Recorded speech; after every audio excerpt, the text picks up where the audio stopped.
Good morning, good afternoon, and good evening, everybody. Thank you for tuning in to another Supatease video. And the content of this one is going to focus around PvP for Dragonflight 10.1. We've got some new additional PvP talents to check out that might pique your interests in your own class right now and what it's getting, or possibly exploring new classes moving into the future. And there's going to be a lot more updates. This is one of the biggest patches I have ever seen. They're taking a huge amount of risk. It's basically bigger than the original expansion release in my mind, with how much is getting unearthed and rearranged throughout the entire game, whether it be affixes and Mythic Plus or PvP Arena and changes to crowd control and class updates and new abilities. So it is a very exciting time to be exploring World of Warcraft and seeing what's going on, what's looking like it could be the best. And if you want to make sure that you're staying up to date with those changes, then do make sure to hit the subscribe button. Your support is greatly appreciated. One of the first big changes is that the Dispel Protection of Flame Shock, which was previously a PvP talent,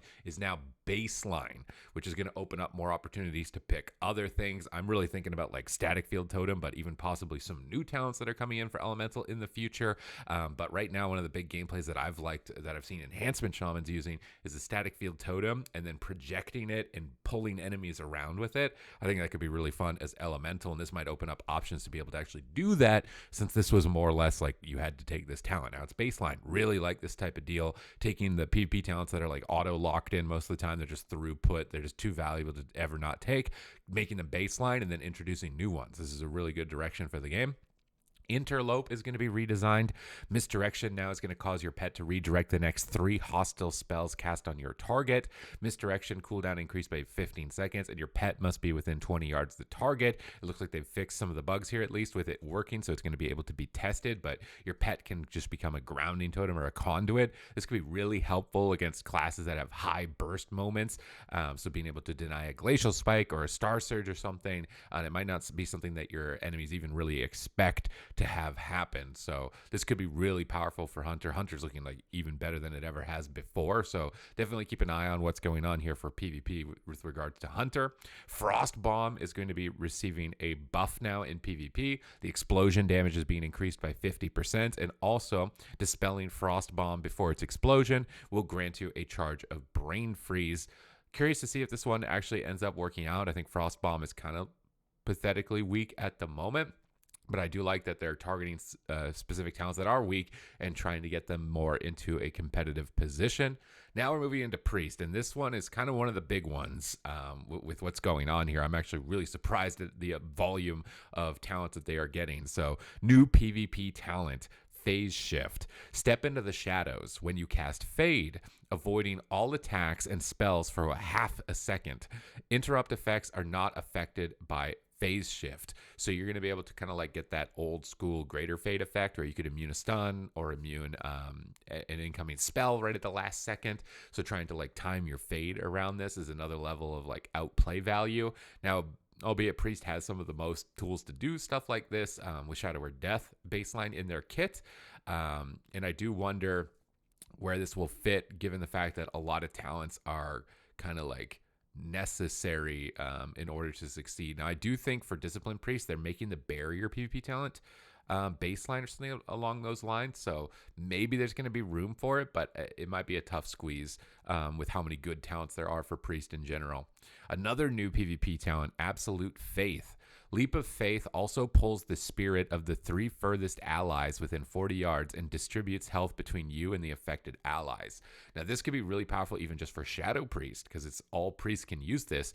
It's going to turn your Leap of Faith into a Spirit Link totem. So if everybody's getting low, you grip them all together and they share their HP. Shamans are really jealous of this mechanic because their totem doesn't pull people together. They're just stuck wherever they are. And if the totem doesn't go off in time, it doesn't go off in time. But now this thing is almost like a Spirit Link totem that you could be taking as a Shadow Priest or as a Healing Priest, and talents that work around Leap of Faith are definitely going to become increasingly desirable. Eternal Rest PvP talent is going to be removed, and Delivered from Evil is also going to be removed, targeting some talents that otherwise are not normally selected and trying to reintroduce new ones. So we do like that direction. Really big ones here for Priest. Now for Elemental Shaman, Elemental's getting a huge amount of changes in this patch, and with this one, Stormkeeper is going to increase the damage of Lightning Bolt by 30% in PvP combat, down from 115, but that's because of this next change. Casting Lightning Bolt with Surge of Power causes 1 additional Elemental Overload in PvP combat, down from 2. Sorry, this change. Lightning Bolt damage is just increased baseline by 53% for Elemental in PvP combat. You'll notice with the set bonuses in the set bonus video that I made yesterday, I've linked at the end of this one if you missed it, because those set bonuses could determine whether your class is the best or the worst. Definitely an important one to watch. But they're really focusing on getting baseline damage spells, like just your base Lightning Bolt being more, attractive to actually press when you're casting spells, as opposed to only specific cooldown windows, which is a really good direction for the game as a whole. So I'm interested to see how this plays out. Now we've got a new talent, Volcanic Surge.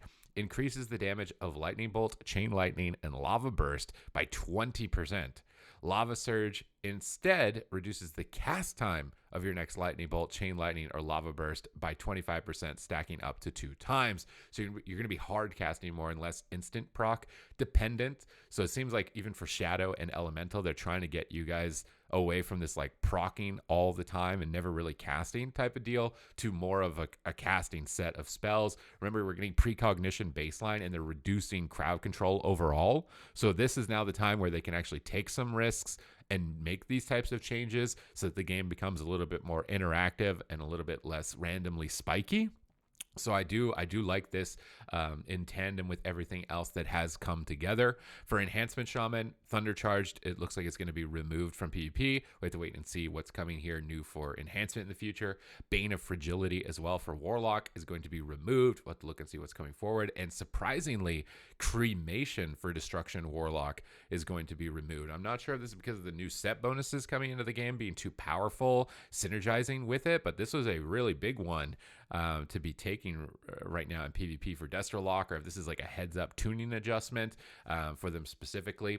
Call Fellhunter, PvP talent for Demo, has been removed. This was your extra interrupt talent that they moved to a 1-minute cooldown. Now it's completely removed from the game. So I don't know what they're going to substitute this with, because that's such a huge loss for Demonology. It was already a pretty big hit putting it to a 1-minute cooldown. In a lot of cases, it did remove it as an option, but now it's just completely gone. And now Pleasure through Pain PvP talent has also been removed. This is the Succubus Shadow Bolt kind of combination one that not really anybody was playing. You didn't want to get rid of your Felguard as a pet, so I'm not surprised. There was only in the past, there were some cheesy builds like Decimating Bolt and Shadowlands where you could get a Succubus out and stack up a lot of shadow damage for a one-shot.